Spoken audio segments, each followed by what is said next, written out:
মহিলা শিশু বিষয়ক মন্ত্রণালয়ের তথ্য আপা প্রকল্পের কর্মকর্তা কর্মচারীদের আজকে 52 দিন রাস্তায়, আপনারা জানেন।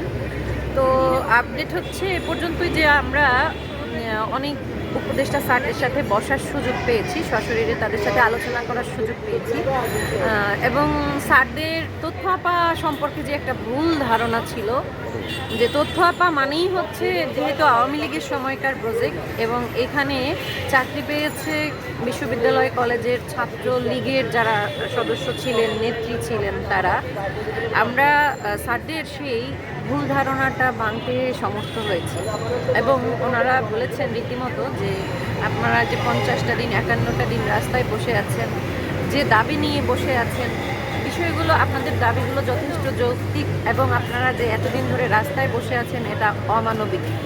আশা করছি স্যাররা আমাদের নিয়ে এখন কথা বলবেন, সোজা কথা উপদেষ্টা পরিষদ, উপদেষ্টা মহল, আশা করি আমাদের বিষয়টা এখন জট যে এতদিন ধরে জট পেকেছিল সে জটগুলো আমরা খুলতে সমর্থ হয়েছি।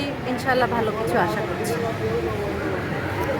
কষ্টের জায়গাটা হচ্ছে যে আমরা তথ্য আপা প্রকল্পে যারা চাকরি করি তারা সবাই নারী, কাজ করছি গ্রামীণ সুবিধাবঞ্চিত নারীদেরকে নিয়ে এবং আমাদের পিডি স্যার হচ্ছেন একজন নারী, আমাদের ইডি স্যার হচ্ছেন একজন নারী, আমাদের সচিব স্যার উনিও একজন নারী, আমাদের উপদেষ্টা স্যার উনিও একজন নারী, যারা হচ্ছে প্রতিনিয়ত নারীদের নিয়ে কথা বলে, নারী অধিকার নিয়ে কথা বলে। আপনারা গত সপ্তাহেও দেখেছেন 2094 জন নারীর অধিকার প্রতিষ্ঠা করার জন্য তারা কি করেছে। তো এইখানে যে 2000 নারী কর্মচারী কর্মকর্তা শিক্ষিত কর্মদক্ষ অভিজ্ঞ নারী রাস্তায় বসে আছে, এটা নিয়ে তাদের কোনো মাথা ব্যথা নেই? তারা কি নারী না? তাদের কি অধিকার নেই?